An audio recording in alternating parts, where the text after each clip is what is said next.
विद्यार्थी मित्रांनो, गोंडवाना विद्यापीठ गडचिरोलीच्या CBCS पॅटर्न अभ्यासक्रमानुसार मौद्रिक अर्थशास्त्र, ज्याला आपण मॉनिटरी इकॉनॉमिक्स म्हणतो, तर त्या संदर्भामधील ऑनलाईन एक्झामच्या माध्यमातून थर्ड सेमिस्टर झालेली आहे आणि फोर्थ सेमिस्टरचा जो सिलॅबस आहे तो सिलॅबस आपण या ऑनलाईन क्लासच्या माध्यमातून कंप्लीट करण्याचा प्रयत्न करत आहोत.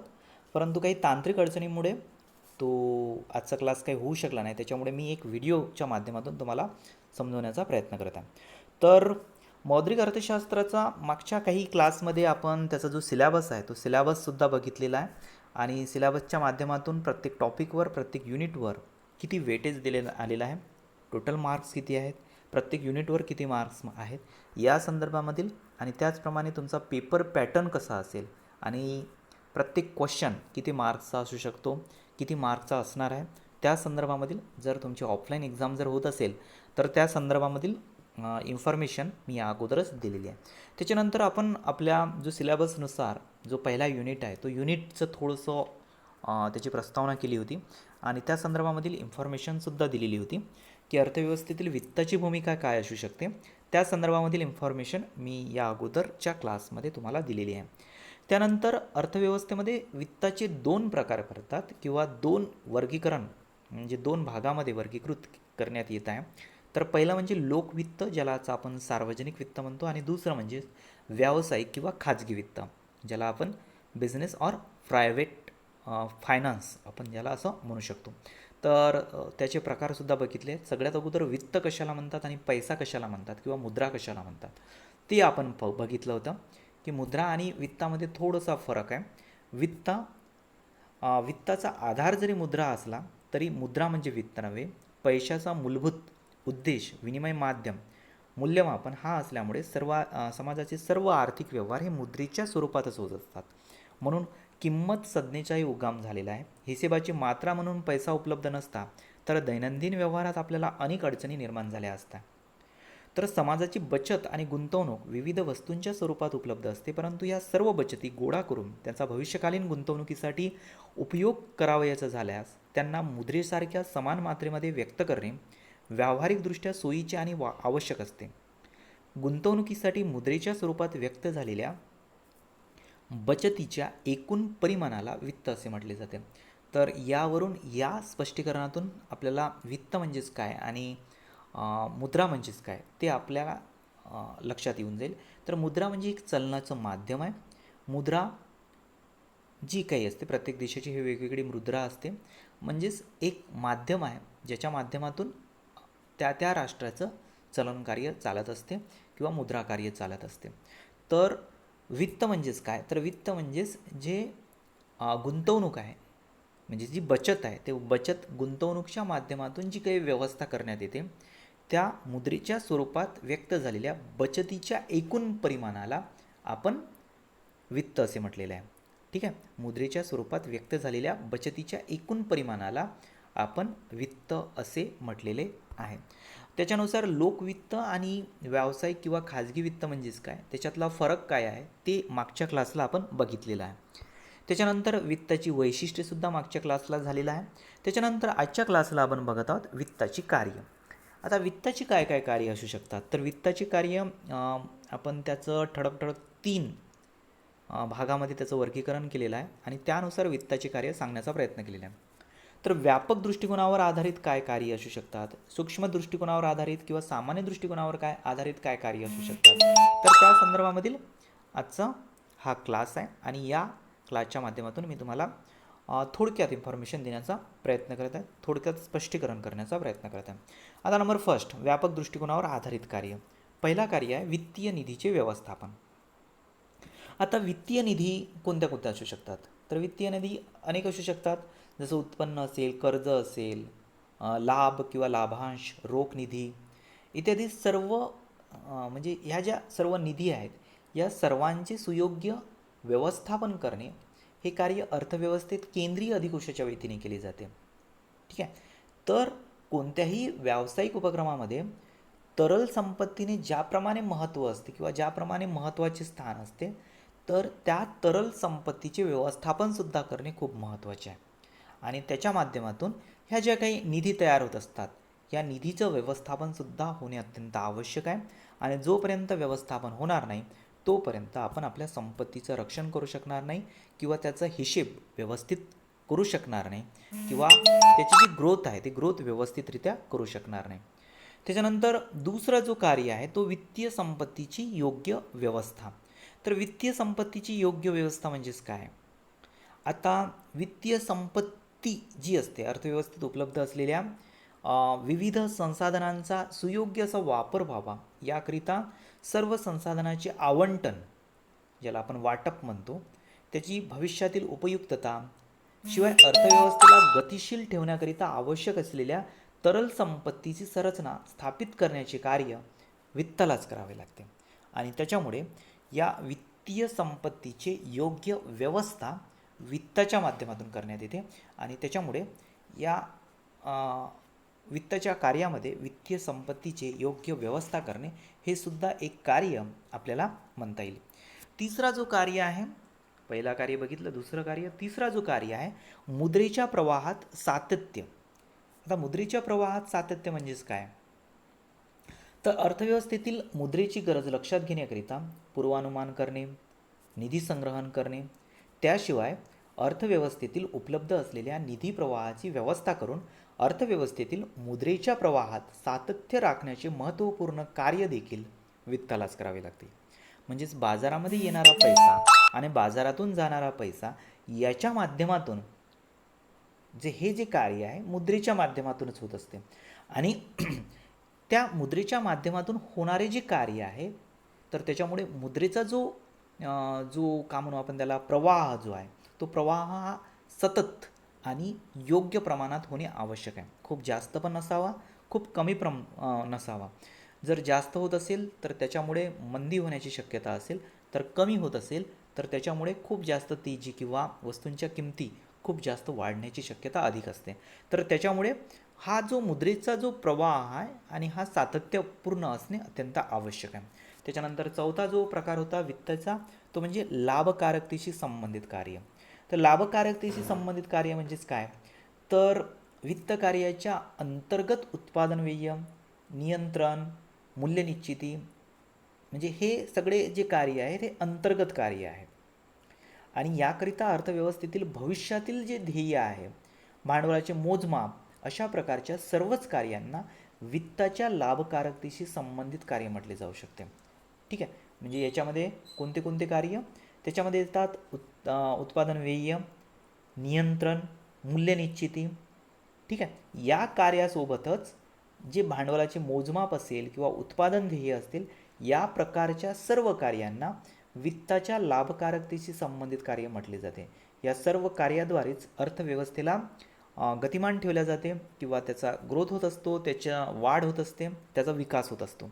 आणि त्याच्या माध्यमातूनच जो वित्त व्यवस्था आहे ते वित्त व्यवस्था एक व्यवस्थितरित्या कार्य करत असते आणि जो विकासाचा जो चाक आहे तो चालत असतो. तर या पद्धतीने वित्ताच्या माध्यमातून आपली अर्थव्यवस्था ग्रोथ करत असते किंवा ती चालत असते. आणि जोपर्यंत चालत असेल तोपर्यंत तुमची अर्थव्यवस्था विकसित अर्थव्यवस्थेकडे धावत आहे असं आपण त्याला म्हणू शकतो. त्याच्यानंतर दुसरा जो कार्य आहे आहे सूक्ष्म दृष्टिकोनावर आधारित कार्य. आता सूक्ष्म दृष्टिकोनावर आधारित कार्य म्हणजेच काय ते समजून घ्या. तर अर्थव्यवस्थेच्या प्रत्येक टप्प्यावर वित्त महत्त्वपूर्ण भूमिका बजावत असतात. आता छोट्याशा छोट्या उद्योगापासून तर मोठ्यात मोठ्या कारखानदारीपर्यंत अगदी सूक्ष्म स्तरावर सुद्धा वित्त अत्यंत महत्त्वाची व मोलाची कार्य वठवीत असते. या कार्याचे विवेचन आपण या मुद्द्यांच्या माध्यमातून करूया, ज्याच्या माध्यमातून आपल्याला सूक्ष्म दृष्टिकोनावर वित्ताची काय कार्य तुम्हाला निहित आहेत किंवा काय कार्य निघू शकतात ते आपण बघू शकतो. तर पहिला कार्य आहे भविष्यकालीन वित्तीय गरजांचे नियोजन. आता भविष्यकालीन वित्तीय गरजा किंवा कोणत्याही व्यवसायाचे यश ही भविष्यकालीन अंदाजावर अवलंबून असते. आपण पूर्वानुमान करत असतो आणि त्या पूर्वानुमानाच्या आधारावरच भविष्यातील घटनांच्या पूर्वानुमानाच्या आधारावर वित्तीय निर्णय घेतले जातात किंवा घ्यावे लागतात. याकरिता उपलब्ध वित्तीय निधीमधूनच सूक्ष्म पातळीवर विविध उपक्रम किंवा प्रतिष्ठानातील वित्तीय निधीचे नियोजन केले जात असते आणि या माध्यमातूनच, या सूक्ष्म दृष्टिकोनाच्या माध्यमातूनच हे जे नियोजन आहे, ह्या नियोजन करून जो पुढील वाटचाल आहे ती वाटचाल कशा प्रकारे असू शकते या संदर्भामधील अगोदरच प्लॅनिंग केल्या जाते किंवा पूर्वानुमान आखल्या जाते आणि पूर्वानुमानाच्या आधारे प्लॅनिंग करून विकास साधण्याचा प्रयत्न करण्यात येतो. त्याच्यानंतर वित्तीय निधीचा विस्तार. तर वित्तीय निधीचा विस्तार म्हणजेच काय, तर अर्थव्यवस्थेच्या विकासाकरिता सातत्याने मोठ्या प्रमाणात निधीची आवश्यकता असते. ही गरज पूर्ण करण्याकरिता नवनवीन शेअर्स असतील किंवा ज्याला आपण भाग किंवा अंश म्हणतो ते निर्गमित करणे, ऋणपत्रे निर्गमित किंवा जारी करणे यासारखे कार्य करावे लागतात. पेढीची लाभकारकता, सद्यस्थितीतील सांपत्तिक स्थिती, इतर वित्तीय संस्थांकडून मदत मिळवण्याची क्षमता इत्यादी गोष्टी विचारात घेऊनच वित्तीय निधीचा विस्तार केला जातो. ठीक आहे. तर या सर्व विवेचनातून आपल्याला असं लक्षात येते की वित्तीय निधीचा विस्तार अनेक बाबतीमधून होत असते. वित्तीय निधी कुठून कुठून जमा होते, ज्याला आपण इन्कमिंग सोर्सेस म्हणू शकतो, कुठून कुठून जमा होऊ शकते, तर कर्जाच्या माध्यमातून असेल किंवा शेअरच्या माध्यमातून असेल, ऋणपत्रकांच्या माध्यमातून असेल. ठीक आहे. कोणाकडून हात उसनवार घेत असाल त्याच्या माध्यमातून असेल, तर कुठून कुठून सेलिंग केल्यामुळे तुम्हाला काही पैसा मिळू शकतो. तर याच्या माध्यमातून वित्तीय निधीचा विस्तार करण्यात येत असतो. त्याच्यानंतर आहे तिसरा मापदंड आहे वित्तीय मापदंड निर्धारित करणे. आता वित्तीय मापदंड कोणते कोणते असू शकतात, हे सुद्धा वित्ताचे एक महत्त्वपूर्ण कार्य आहे. कारण निर्धारित वित्तीय मापदंडापेक्षा खर्चाची मर्यादा वाढल्यास त्यांना वेळीच नियंत्रण घालणे आवश्यक असते. याकरिता वित्तीय मापदंड निर्धारित करण्यात येतात. म्हणजे जसं आपण विचार केला तर जसं एखादी वस्तू आहे, त्या वस्तूचं जो खर्च आहे तो खर्च किती असावा त्याच्या संदर्भामध्ये एक मापदंड असतो. म्हणजे एखादी जर वस्तू आहे ती तुम्हाला 10 रुपयामध्ये जर विकायची असेल तर ते 10 रुपयामध्ये विकताना तुम्हाला सगळ्या गोष्टींचा विचार करावा लागेल आणि सगळ्या गोष्टींचा विचार करताना तुम्हाला कॉस्ट ऑफ प्रोडक्शन जास्तीत जास्त 8 रुपये असावा, 8 रुपयेपेक्षा जास्त नसावा. जर 8 रुपये जर कॉस्ट ऑफ प्रोडक्शन असेल तर तुम्हाला त्याच्यामध्ये तुम्ही रिटेलरला काही पैसे ठेवून तुम्ही ती वस्तू विकू शकता. तर ती म्हणजे ग्राहकांना 10 रुपयाला जर विकत आहात तर तुम्हाला त्याच्यामध्ये तुमचासुद्धा प्रॉफिटचा हिस्सा आणि जे काही रिटेलर आहेत त्यांचासुद्धा प्रॉफिटचा हिस्सा सुद्धा त्याच्यामध्ये इन्क्लूड झाला पाहिजे. या दृष्टिकोनातून एक मापदंड असतो. त्या मापदंडाच्या आधारे एक ठरवण्यात येते, एक नियंत्रण ठरवण्यात येते किंवा खर्चाची मर्यादा ठरवण्यात येते. त्यापेक्षा जास्त खर्च होता कामा नये अशा संदर्भामधील मापदंड ठरवणे आवश्यक असते. हा जो आहे कार्य वित्ताचेच कार्य आहे आणि सूक्ष्म दृष्टिकोनातून आधारित कार्य आहे. त्याच्यानंतर वित्तीय निधीचे आवंटन. आता वित्तीय निधीचे आवंटन म्हणजेच काय, तर उद्योग संस्थेची उत्पादन प्रक्रिया, स्पर्धेला तोंड देण्याची क्षमता, भविष्यकालीन उत्पन्न, संस्थेची लाभकारिता या सर्व गोष्टींचा विचार करून वित्तीय निधीचे आवंटन करण्यात येते. प्रत्येकच पिढी किंवा उद्योगामध्ये साधनांचे आवंटन करण्यात येते आणि याकरिता वित्तीय निधीचेही आवंटन करावे लागते. ही कार्य पुन्हा पुन्हा उद्भवणारी कार्य आहेत, म्हणून या कार्यांना आवर्ती कार्य असे सुद्धा म्हटले जाते. आता वित्तीय निधींचे आवंटन याच्यामध्ये सांगण्यात आलेलं आहे की प्रत्येक पेढी किंवा उद्योगामध्ये हे वित्तीय निधीचे आवंटन करणे आवश्यकच असते आणि हे वारंवार करावे लागते. कारण की तुम्हाला जर तुमचा उद्योग किंवा व्यवसाय चालवायचा असेल तर तुम्हाला इन्कमिंग सोर्सेस किंवा तुमचं जी वित्तीय निधी आहे ती वित्तीय निधी निरंतर मिळणे आवश्यक आहे आणि हे निरंतर करणारे कार्य आहे किंवा वारंवार करण्यात येणारे कार्य आहे आणि त्याच्यामुळे या कार्याला आवर्ती कार्यसुद्धा म्हटल्या जाते. त्याच्यानंतर तिसरा जो नेक्स्ट आहे जो आहे सामान्य दृष्टिकोनावर आधारित कार्य. आता सामान्य दृष्टिकोनावर आधारित कार्य कोणते आहेत, जसं नंबर फर्स्ट आहे रोख मिळकत व संग्रहण. आता रोख मिळकत व संग्रहण म्हणजे प्रत्येक उद्योग किंवा पिढीमध्ये नियमितपणे रोख रक्कम येत असते. शिवाय रोख रक्कम किंवा धनादेशाच्या माध्यमातून देणीही फेडल्या जात असतात. नियमितपणे मिळणारी ही रक्कम बँकाच्या चालू खात्यात संग्रहित होत असते. त्यामुळे हे वित्ताचे एक महत्त्वपूर्ण कार्य आहे असं म्हटलं जाते, म्हणजे रोख मिळकत किंवा संग्रहण. ठीक आहे, हा एक वित्ताचं कार्य आहे जो तुम्ही तुमच्या अकाउंटला जमा करता. जो तुमचा सी सी आहे, C C account, credit account, का म्हणून आपण त्याला करंट अकाउंट आहे, करंट अकाउंटवर जी काही रोख आहे ती रोख त्याच्यामध्ये जमा करण्यात येत असते. त्याच्यानंतर नंबर सेकंड, रोख निधीचे योग्य विनियोजन. तर रोख निधीचे योग्य नियोजन, रोख निधी जे पाहिजे ते रोख निधीचे योग्य नियोजन.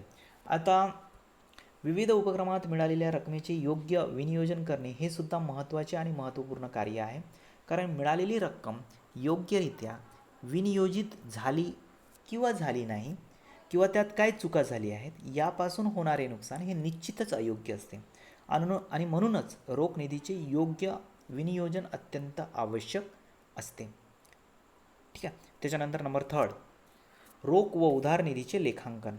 तर रोख व उधार निधीचे लेखांकन म्हणजेच काय, तर विविध पिढ्या व उद्योगांचे होणारे व्यवहार हे रोख व उधार अशा दोन्ही प्रकारे होत असतात. त्यामुळे वित्त विभागाला रोख निधीबरोबरच उधार देय निधी देखील निर्माण होत असते. या निधीचे स्वतंत्रपणे लेखांकन करून व्यवहारात पारदर्शकता ठेवण्याचे कार्य, हे कार्यसुद्धा वित्तालाच करावे लागतात. त्याच्यामुळे हे वित्तीय कार्याचाच एक भाग आहे. ठीक आहे, म्हणजे एखादं ट्रान्झॅक्शन जे होत आहे ते ट्रान्झॅक्शन तुम्हाला इन कॅश आणि इन क्रेडिट या दोन्ही माध्यमातून होत असते. आणि त्याच्यामुळे रोख आणि क्रेडिटचे हे दोन्ही ट्रान्झॅक्शन वेगवेगळ्या पद्धतीने रेकॉर्डेड व्हावे किंवा रेकॉर्डेड करण्याचे जे कार्य आहे ते कार्य वित्ताच्या माध्यमातून होत असते. आणि शेवटचा मुद्दा आहे, शेवटचं कार्य कल्याण निधी संबंधित कार्य. आता कल्याण निधी संबंधित कार्य म्हणजे विविध उद्योग पेढ्या, उपक्रम व प्रतिष्ठान यांच्यामार्फत कर्मचारी, ग्राहक तसेच समाजातील वंचित व दुर्बल घटकांकरिता विविध कल्याणकारी योजना चालविण्यात येत असतात. या योजनांच्या पूर्ततेकरिता कल्याण निधी निर्माण केले जातात. पेन्शन योजना, कर्मचारी कल्याण निधी, भविष्य निर्वाह निधी, शिक्षण निधी, घरकुल निधी, अन्नधान्य सुरक्षा निधी इत्यादी कार्याचा समावेश वित्ताच्या सामान्य दृष्टिकोनावर आधारित कार्यावर होतो. ठीक आहे, तर या माध्यमातून जे कल्याण निधी आहेत त्या कल्याण निधी जमा करण्याचं काम, वंचित व दुर्बल घटकांना ती कल्याणकारी योजना चालवण्यापासून तर तिचे योजना त्याचा ग्रोथ करण्यापर्यंतचं सगळे जे कार्य आहेत ते वित्ताच्या माध्यमातूनच होत असतात. आणि कल्याणकारी निधी संबंधित तिचं आवंटन असेल किंवा ते जमा करणे किंवा त्याच्या माध्यमातून कल्याणकारी योजना राबवणे हे सर्व कार्य वित्ताच्या माध्यमातूनच होत असतात. तर अशा प्रकारे सामान्य दृष्टिकोनावर आधारित, सूक्ष्म दृष्टिकोनावर आधारित, त्याचप्रमाणे व्यापक दृष्टिकोनावर आधारित आपण तिन्ही प्रकारचे कार्य, वित्ताचे कार्य या प्रकरणाच्या या ज्या टॉपिक आहे या टॉपिकच्या माध्यमातून आपण बघितलेलं असेल. याच्यावरच्या ज्या काही अडचणी आहेत त्या अडचणी मी तुम्हाला ऑनलाईन क्लासच्या माध्यमातून, ज्या काही इश्यू असतील ऑनलाईन क्लासच्या माध्यमातून मी तुम्हाला नेक्स्ट क्लासला सांगणार आहे. आजच्यापुरतं एवढंच.